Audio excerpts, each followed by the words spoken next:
저 혹시 아시는 분 계세요? 없지요? 참만 다행이네. 여러분들은 정말 행복하신 분들이십니다. 이 좋은 도전서에, 유수한 도전서에 다닐 수 있어서 행복하신 분들이고, 여기 계시는 스님네들이 법문과 기도를 잘 해주셔서 정말 행복한 여러분들이십니다. 행복한 여러분들인 줄 알고 계십니까? 박수 한번 치시죠.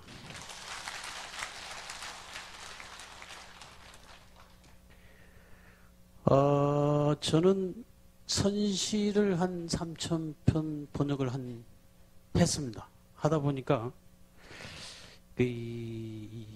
이야기가 있는 선시, 또 연불이 된 선시가 있더라고요. 그래서 오늘 주제를 이야기가 있는 선시, 연불이 된 선시를 가지고 여러분들에게,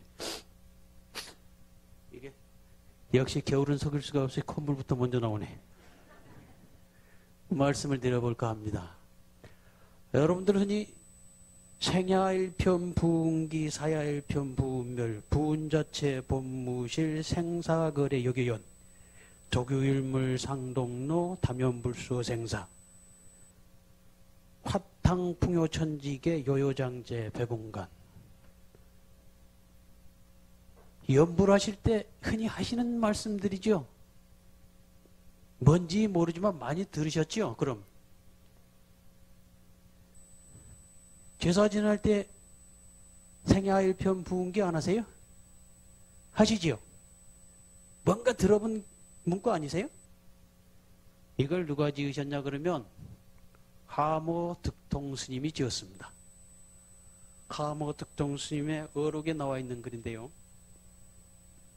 그냥 진 게 아니고 지금 시대적으로 보면 대통령님도 계시고 뭐 국무총리도, 대통령은 탄핵됐으니까 그렇습니다만은 국무총리도 계시고 그래서 일들을 잘 보고 계시지만 지금 구제역이 한참 돌고 있죠. 그래서 소와 돼지가 죽어나가고 있습니다. 하모득통 스님이 이 생야일편 부운기 사야일편 부운멸을 사람을 위해서 지은 것이 아닙니다. 제목이 뭐냐면요, 위, 비돈, 영가, 하언이라고 되어 있습니다.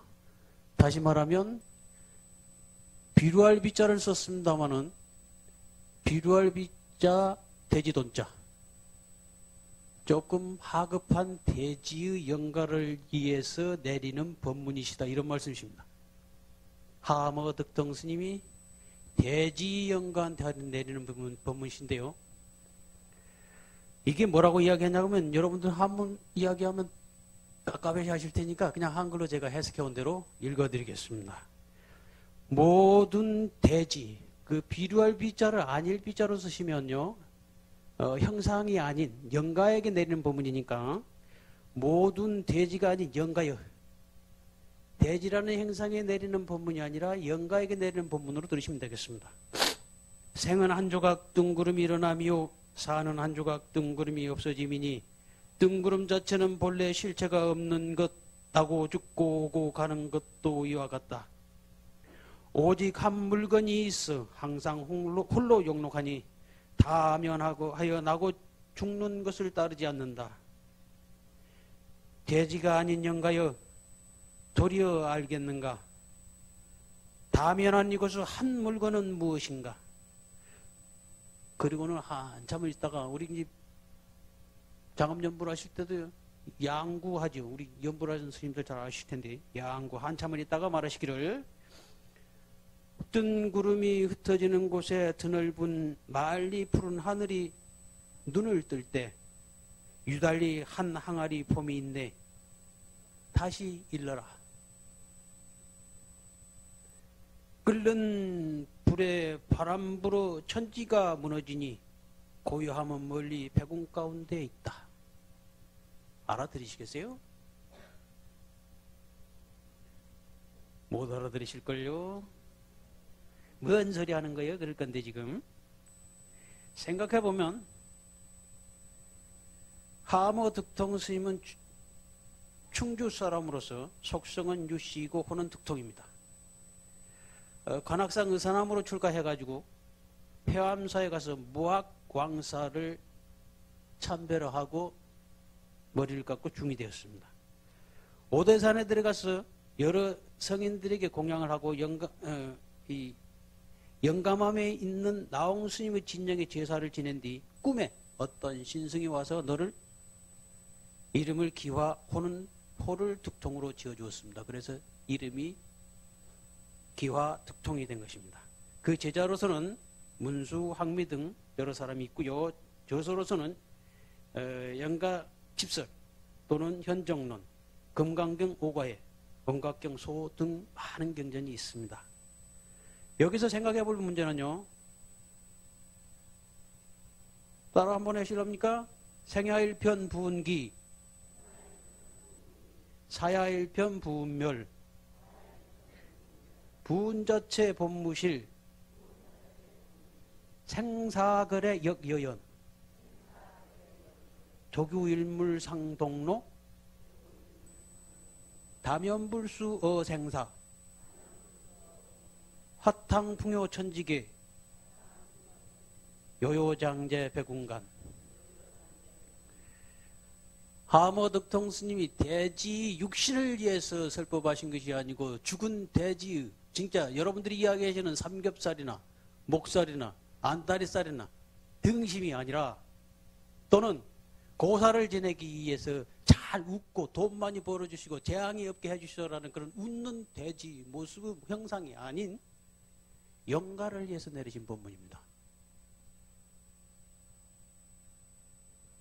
조주 스님께서 객스님이 찾아와 가지고 개도 불성이 있습니까? 라고 물으니까 무라고 대답을 했습니다. 무라고 대답을 하니까 지금 선방수자 스님들이나 여러분들도 왜 부처님께서는 모든 삼라만상이 다 개유불성이라고 했는데, 유정무정이 불성이 있다라고 이야기를 했는데 왜 조주 스님께서는 지나가는 개한테 무라고 했을까라는 화두를 들고 계십니다. 이 화두 이야기는 조주 스님 어록 뒤편을 가면 답이 나옵니다. 아리마리나 식견으로 말씀드린 것이 아니라 조주 스님 어록 뒤편에 가면 왜 스님께서는 개에게 불성이 없다, 왜 무라고 대답을 하셨습니까? 라고 재차 물으니까 하시는 말씀이 업식 때문이다라고 이야기합니다. 업식. 알아듣겠습니까? 라고 말씀드렸을 때 모르겠습니다라고 말씀하시는 것은 여러분들의 업식, 다시 말하면 업식으로 받은 업보의 몸 때문에 못 알아듣는 것입니다. 돼지가, 개가 선악을 구별할 줄 알아서 선악을 구별해서 선을 닦고 악을 멀리해서 스스로 수행하고, 수행하는 모습에 인해 가지고 스스로가 업을 높이고 업을 높일 수 있는 그런 모습이나 형상이 없습니다. 몸뚱이 업식은 먹거리에 막혀져 있습니다. 그래서 먹거리가 같으면 늘 이웃 간에도 싸웁니다. 우리들도 싸우죠. 할 거리가 같으면 또 싸웁니다. 법문 듣는다고 법상 앞에 가서 이 법당 안에서는 여러분들이 법사가 말을 잘하든 못하든 간에 알아듣겠다 못 알아듣겠다 고개 끄덕거리고 마음속으로는 환희심이 나는지 안 나는지 잘 모르겠지만 어쨌든 간에 알아들으려고 노력하는 그 자체 내에서 뭔가 고개를 끄덕거리고 하고 있지만, 문 밖에 나가지고 택시가 한 대 타고 오면 탈 사람은 10사람이니까 내가 먼저 타야 되는데 이웃 사람 없어요. 맞죠? 이게 뭐 때문에 그래요? 업식에 가려진 업보 때문에 그렇습니다. 그러면 하모득통 스님이 왜 영가라는 이야기를 들어서 했겠느냐? 영가는 업식의 업보를 벗어났기 때문에 알아듣기를 잘 알아듣습니다.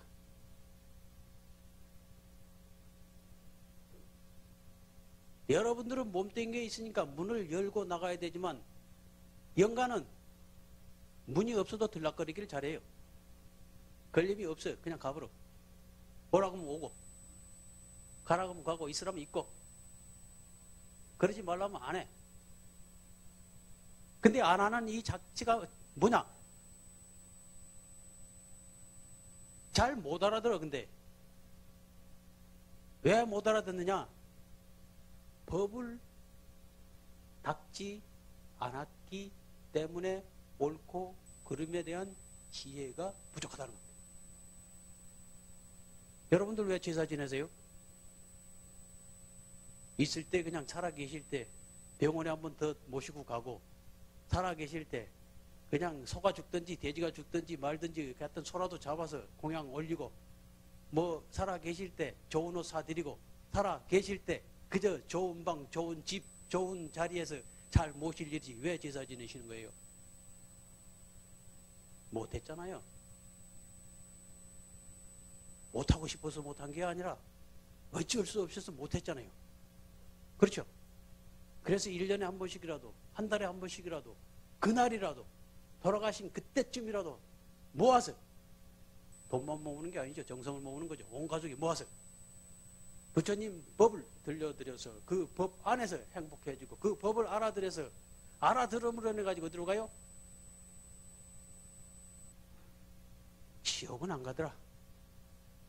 극락 가실 수 있더라. 이런 것입니다. 이 대지에게 내리는 하모득통 스님의 법문이 바로 그것입니다. 돼지 보고 부처님 법을 알아들으라고 살아있는 돼지한테 가서 생야일편 부운기 사야일편 부운멸 했으면 못 알아들을 거예요. 생야일편 부운기 사야일편 부운멸은 바로 무엇을 이야기하느냐? 우리 모양을 이야기하는 거죠. 형상을.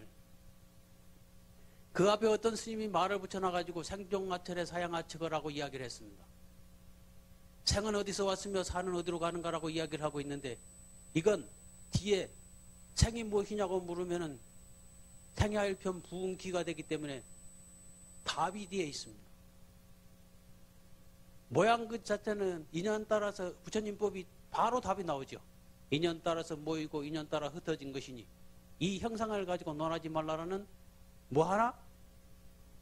금강경에서 이야기하고 계시는 부처님의 야기새끼나 이 음성과 시인행사도 불능견열이라는 이야기하고 이꼬르가 됩니다. 부처님 법 묘하죠? 이리 갖다 맞추면 이렇게 맞춰주고, 저리 갖다 맞추면 저리 갖다 맞춰주고, 희한해요. 그런데 듣는 사람은 알겠는데, 아는 것 같은데 오래 가지를 못해.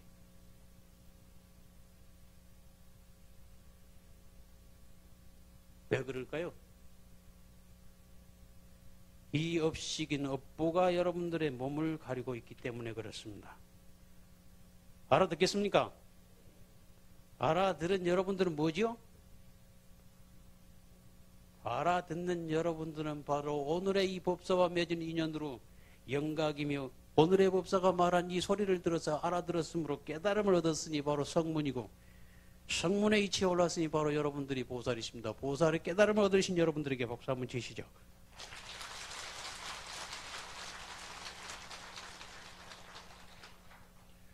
또 하나 있습니다. 제가 하나 더 드릴게요. 한 가지 그만하고 가면 저 스님 사기치고 간다 그럴까 봐서 제가 한 2개 가져왔습니다. 이것도 연불이 된 시인데요. 나홍 스님의 시입니다. 나홍 스님은 그 누이에게 보낸 편지 속에서 나온 글귀입니다. 아미타불 제하방 착득 심득 절망망 염도용궁 무련처 육문상방 자궁강. 많이 들어봤죠? 뭐 아마 우리 스님들이나 보살님들이나 제사 때마다 하던 얘기라서 달달달달달달 입으로 외우고 계실 텐데 맞죠? 아미타불은 어느 곳에 계실까? 찾아 얻고자 하는 그 마음 간절히 잊지 않고 생각에 생각이 다하고 생각이 없는 곳에 이르면 요선문으로 항상 자금생 광명을 놓으리라라고 이야기했는데요. 이걸 어떻게 해서 나왔냐 그러면 이 시가 어떻게 나와서 그러냐 그러면 누이가 나홍 스님의 누이가 나홍 스님 보고 싶다고 편지를 합니다. 출가한 오빠가 보고 싶어서 그립고 사랑하고 애틋함이 짜여 있어서 보고 싶어서 내가 찾아갈 테니 어디 도망가지 말고 그 자리 그 위치에 계셔 주시면 참으로 고맙겠습니다라고 이야기를 합니다. 그러니까 나홍 스님이 그 누이한테 보낸 편지입니다. 편지 글 제가 해석해서 읽어드릴게요. 그렇다고 눈물 흘리지 마시고 벌써부터 울라고 참 분위기 잡지 마세요. 누이의 편지에 답하다. 어려서 집을 나와 출가한 그 해도 달도 기억하지 않고 육친도 가까이 하려 하지 않고 생각도 않았으며 불법만을 생각하고 오늘에 이르고 말았다. 저 육아의 도 가운데는 친근한 정이나 사랑하고 싶은 마음 없지 않지만 우리 불법 가운데에는 조금이라도 이러한 생각이 있으면 문득 크게 잘못된 것이 된다. 부디 이러한 뜻을 알아 천만 번 친히 보고 싶은 마음 끊고 살아가는 일상의 24시간 가운데 옷을 입고 밥을 먹거나 말을 하고 서로를 알리거나 할 것과 한 것의 모든 곳에 지극한 마음으로 아미타불을 생각해 가고 생각해 오면 지니고 오고 지니고 가되 생각하지 않아도 자연스럽게 생각하는 경지에 이르면 나를 기다리는 마음에서도 벗어나고 잘못해 받은 육도 윤회의 고통에서도 벗어난다. 간절히 부탁하고 부탁한다 라고 하면서 마지막 19의 송을 지었습니다. 아미타불을 어느 곳에 계실까? 찾아 얻고자 하는 그 마음 간절히 잊지 않고 생각에 생각이 다하고 생각이 없는 곳에 이르면 여섯 문으로 항상 자금색 광명을 놓으라. 이 편지를 보면 애절합니다. 출가한 오빠를 찾아온 누이가 보고 싶고 그리워서 찾아간다는데 오빠가 오지 말라고 합니다. 못됐죠?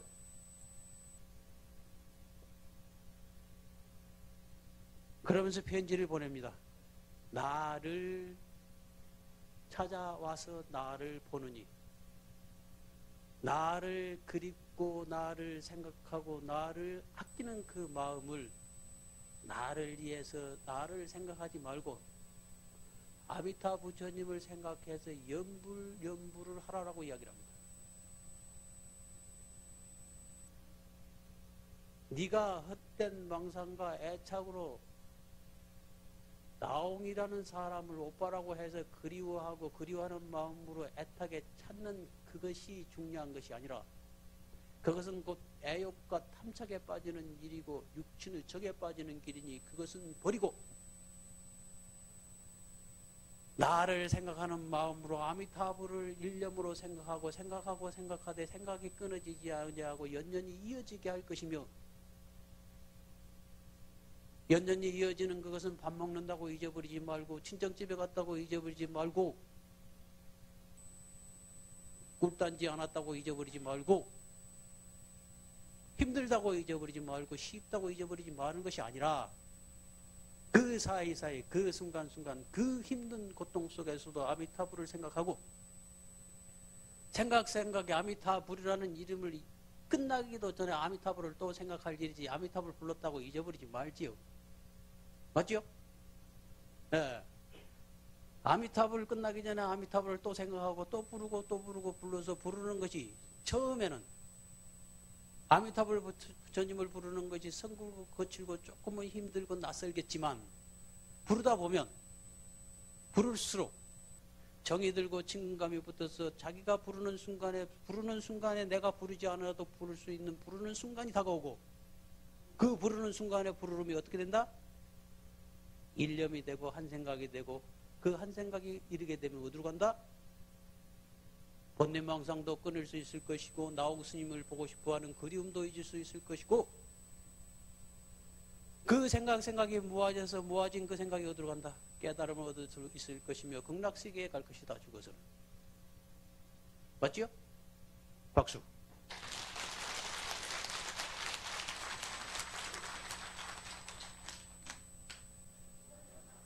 참 쉽네. 연보하기 쉬운 여러분들은 오늘 극락세계 간 것이에요. 오늘 제가 이 법회를 한 순간, 법문을 하는 순간, 법회하는 순간 아미타불을 몇 번을 불렀는데 그것을 잊어버리지 않고 기억하고 계신 여러분들은 벌써 조금 전보다 선한 마음이 더 생겼을 것이고 그 선한 마음 생긴 것이 어디로 간다? 극락세계에 갈 수 있는 지름길이 됐으며 막말로 이야기하면 극락세계에 갈 수 있는 티켓을 하나 얻었어요.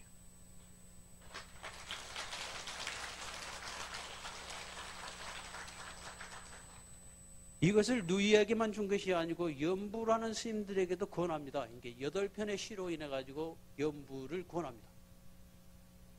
그 권하는 시 가운데에 6번째 들어 있습니다.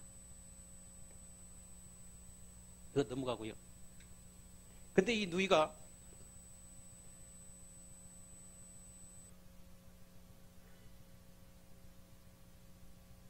오빠 말을 참 잘 들었어요. 오빠 미워가 아니고 이 누이가 오빠 말을 잘 듣고 부처님 전으로 옵니다. 머리를 갖고 비구니가 되죠.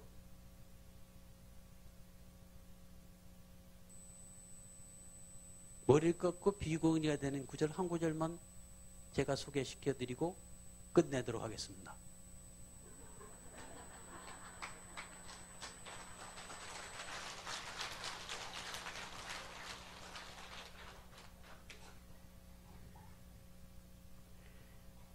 그 누이가 머리를 깎는데요. 그 시 제목이 이매니. 그래서 이매니 묘련 낙발입니다. 다시 말하면 그 누이가 비구니가 되는데요. 비구니가 될 때의 머리를 깎는 모습을 시로서 이야기해 준 것입니다. 이것은 연부라고 전혀 상관없습니다. 한글로 제가 한 번만 읽어두고 마치겠습니다. 사회 스님께서 일어나가지고 법사 내려오라 그러니까 내려갈 시간이 됐으니까 서운하시더라도 머리를 깎는 공덕이 얼마만큼 크고 머리를 깎음으로 인해 가지고 어떤 것까지 얻어낼 수 있는지를 여러분들이 잘 생각하시면 좋습니다. 우리 스님네들이 머리를 왜 깎았으며 그 머리를 깎은 공덕이 얼마만큼 큰지도 이 시 속에 들어있습니다. 이 시를 잘 이해함으로 인해 가지고 머리 깎는 스님들 멀리서도 공경하고 가까이서도 공경하고 해야 되겠구나라는 마음이 들 것입니다. 보세요. 무명의 거칠은 풀과 뿌리를 모두 베어내니 당당한 자성의 계율이 두루 원만해졌네. 지금부터 천갈래 잘못된 길 가지 않고 바로 이음악열의 겁을 뛰어넘었네 라고 이야기했습니다. 머리 깎는 그 자체가 바로 무엇이다? 시간을 뛰어넘고 세월을 뛰어넘고 겁을 뛰어넘어서 겁 이전의 나이다라는 얘기를 하고 있습니다. 여러분 끝내겠습니다. 박수. 오늘 법사 스님께서 시인의 견지에서 본 손시를 인용한 명쾌한 법문을 우리에게 주셨습니다. 감사의 박수 부탁드립니다.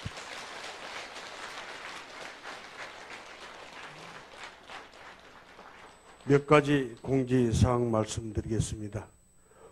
법회에 앞서 여러분들께 휴대폰을 좀 진동 모드나 전원을 꺼서 집중할 수 있도록 도와달라고 그렇게